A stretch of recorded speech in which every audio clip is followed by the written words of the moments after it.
দেখেন, আমি 28 বছর ধর্মসভা করছি এবং প্রতিবাদ সব জায়গায়, আন্দোলন ইত্যাদি সব জায়গায় আমি করি।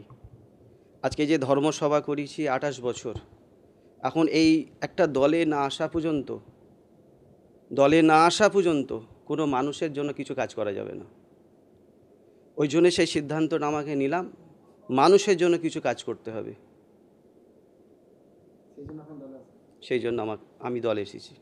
আপনাকে এর আগে দেখা গেছে যে আনিস কাণ্ডেও বা আরো কয়েকটা বিষয় নিয়ে ত্রিপুরাতেও আপনি বিক্ষোভ দেখিয়েছিলেন, মানে সেই দলে আবার আপনি নিজে জয়েন করেন। দেখেন, মালদার আফরাজুল থেকে শুরু করে, বীরভূমের বকটুই থেকে শুরু করে, আনিস খান থেকে শুরু করে, কাকদ্বীপে নৌকা ডুবে গেছে, হিজলি শরীফে যাচ্ছিল, সেখান থেকে প্রতিবাদ, যেখানে মানুষ বিপদে পড়েছে আমি প্রতিবাদ করেছি বা প্রতিবাদ করব।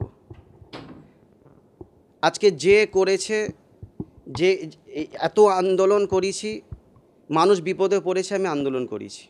আগামী দিন যদি কোনো মানুষ বিপদে পড়ে, আমি অবশ্যই আন্দোলন করব। মানে ফুরফুরা শরীফের উন্নয়ন নিয়ে একাধিকবার প্রশ্ন তুলেছিল ফুরফুরা পঞ্চায়েত এবং তখন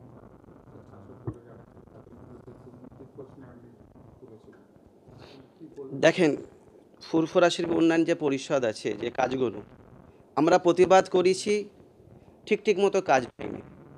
আজকে ঠিক মতো কাজ হবার জন্য আজকে আমাকে দলে আসা, যাতে সঠিক কাজটা হয়, মানুষ সঠিক কাজটা যেন পায়, ব্যাস আজকে সেই জন্য দলে আসা। আপনাকে কি দিদির ইচ্ছাতেই দলে এলেন নাকি আপনি যোগাযোগ?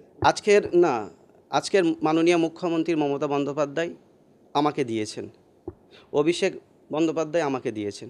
তেনাদেরকে আমি ধন্যবাদ জানাবো যে ফুরফুরা শরীফে একটা পীর পরিবারে একটা এত বড় দায়িত্ব দিয়েছেন। দেখা গিয়েছিল যে আপনাকে ফুরফুরা শরীফের মুখ্যমন্ত্রী যখন এলেন একেবারে তার পাশে, এবং ফুরফুরাতে যখন ইফতার পার্টি করলো তার চেয়ারের পাশে দেখা গেল, তখন থেকেই কি এই জল্পনা চলছিল বা কিছু? না, ফুরফুরা শরীফে উনি আসছেন, উনি আমার বাড়ির মেহমান, আমার বাড়িতে আসছেন, তাকে আপ্যায়ন করতে হবে আমাকে। সে আপ্যায়নটা আমরা করেছি এবং ফুরফুরা পীর সাহেব পীরজাদারা করেছেন। সেটা উনি ভেবেছেন, সেটা ওনারা আমাকে ঠিক করেছেন কি ওনারা ভেবেছেন, সেটা ওনাদের ব্যাপার। সেই সময় প্রস্তাব পেয়েছি, তিনারা আমাকে কিছু বলেনি, আজকে আমাকে দিয়েছে, আমি খুশি। বাংলার মানুষের জন্য আমাকে কিছু করতে হবে, অবশ্যই যেটা আমাকে দায়িত্ব দেবেন আমি করব। দল আমাকে যেভাবে দায়িত্ব দেবেন আমি সেভাবে করব। আগামী দিনে কি বিধানসভা ভোট বা লোকসভা ভোটে সেটা দল সিদ্ধান্ত নেবেন, দলের উপর আমি নই। যদি আপনাকে দেয়া হয়, সেটা দল যদি দেয় অবশ্যই আমি গ্রহণ করব। পীর পরিবার দলকে স্যালুট জানাবে এবং বাংলার হিন্দু মুসলমান দলিত আদিবাসী অবশ্যই দলকে সম্মান দেবে যে একটা পীর পরিবার থেকে দিয়েছে।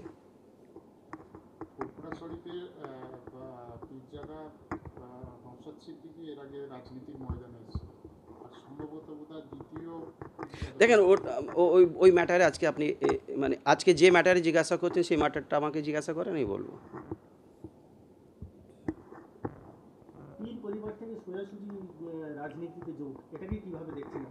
উনি আমাকে দিয়েছেন, পীর পরিবাররা খুশি, আমাকে দিয়েছেন, আমিও খুশি। আমাকে কিছু করতে হবে। আমার 28 বছর আমি ধর্মসভা করেছি, আমি বুঝতে পেরেছি একটা দলে আমাকে জয়েন করতে হবে, যে দলে জয়েন করে আমাকে কাজ করতে হবে মানুষের জন্য। অবশ্যই ওই জন্য আমাকে এই দায়িত্বটা দিয়েছে।